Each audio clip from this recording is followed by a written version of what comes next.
Il existe un marché pour tout. Oui, vraiment tout.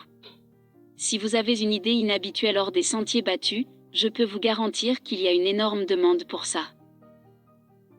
Mais, tout cela dépend de la façon dont vous vous commercialisez. Vous devez faire savoir à votre marché cible que vous existez et, plus important, vous devez retenir leur attention. Sans feuille de route, il n'y aura aucun moyen pour vos clients cibles de vous trouver, et par conséquent, personne n'achètera votre produit ou service. Il existe de nombreuses stratégies de marketing que vous pouvez employer. Vous devez prendre votre temps pour bien comprendre le concept de chacune d'entre elles. Voici quelques-unes des branches sur lesquelles vous devriez vous concentrer. Le marketing entrant, le marketing d'affiliation, la publicité native, les relations publiques par courriel et en ligne, le SEO. 1. Le SEO. Concentrons-nous sur le SEO, qui signifie en français « optimisation du moteur de recherche ». Il s'agit du processus consistant à faire remonter votre contenu le plus haut possible dans Google ou tout autre moteur de recherche. En faisant cela, vous augmentez la possibilité pour votre produit d'être découvert par les clients. Vous augmentez également le trafic vers le site web de votre entreprise. Nous n'entrerons pas dans les détails techniques de l'optimisation des moteurs de recherche, car elle est assez complexe. Nous allons cependant vous rappeler que le référencement est votre meilleur ami. Tous ceux qui utilisent Internet naviguent sur le web principalement par le biais des moteurs de recherche. C'est pourquoi il est vital que vous adaptiez votre contenu d'une manière qui s'aligne sur ce que les clients recherchent en ligne. Il y a 3 choses que vous devez garder à l'esprit lorsque vous optimisez les recherches sur votre site web. Les liens, le contenu et la structure de la page. En plus d'un algorithme spécifique, Google et les autres moteurs de recherche utilisent également des règles standards pour choisir le contenu à afficher pour les requêtes de recherche. Les paramètres mentionnés ci-dessus sont utilisés par ces moteurs de recherche. Les liens, dans ce contexte, sont des liens d'affiliation. Les sites qui les utilisent sont préférés par les moteurs de recherche et ont donc plus de chances d'être affichés plus haut sur une page de recherche. Vous vous demandez peut-être pourquoi il en est ainsi ?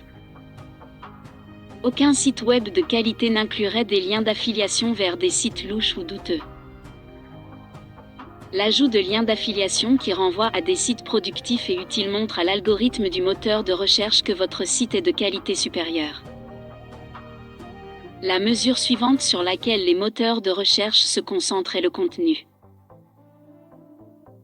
Vous devez analyser dans quelle mesure votre contenu est lié aux mots-clés que le client recherche.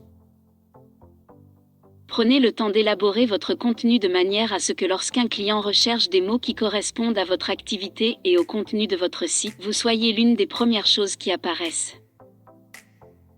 Enfin, la structure des pages de votre site doit être appropriée.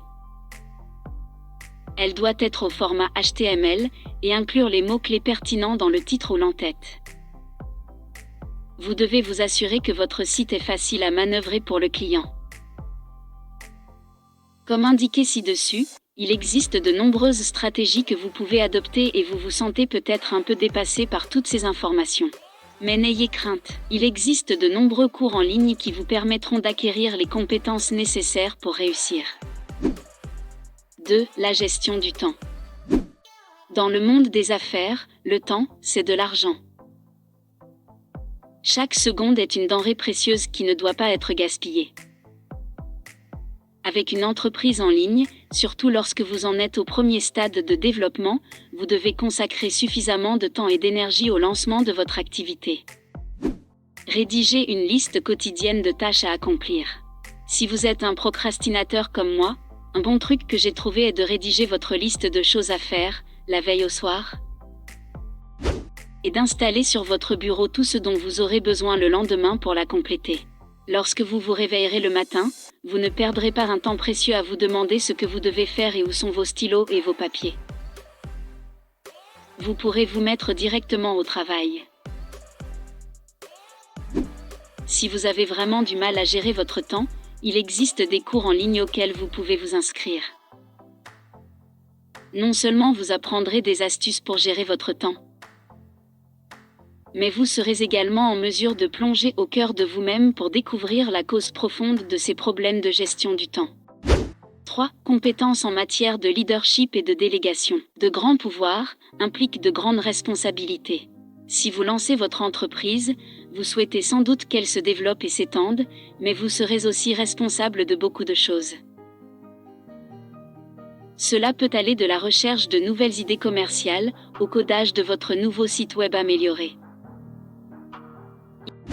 Il n'y a que peu de choses qu'une seule personne peut faire. C'est là qu'interviennent deux compétences commerciales importantes, le leadership et la délégation. Vous aurez besoin d'engager des bras supplémentaires pour vous aider dans votre entreprise florissante, et en tant que chef, vous devrez déléguer des tâches. La personnalité est également importante, car être agréable à vivre fait partie intégrante du rôle de leader. Entourez-vous de personnes qui se sentent appréciées et importantes à vos yeux, afin qu'ils soient heureux d'accomplir les tâches que vous leur avez habilement déléguées. 4. Gérer l'argent. Avant d'aborder ce point, si vous avez apprécié cette vidéo jusqu'à présent, n'hésitez pas à lui donner un coup de pouce bleu. Cela contribue grandement à la promotion de ces vidéos. Quand j'ai créé mon entreprise, gérer les finances de l'entreprise était la chose que j'aimais le moins.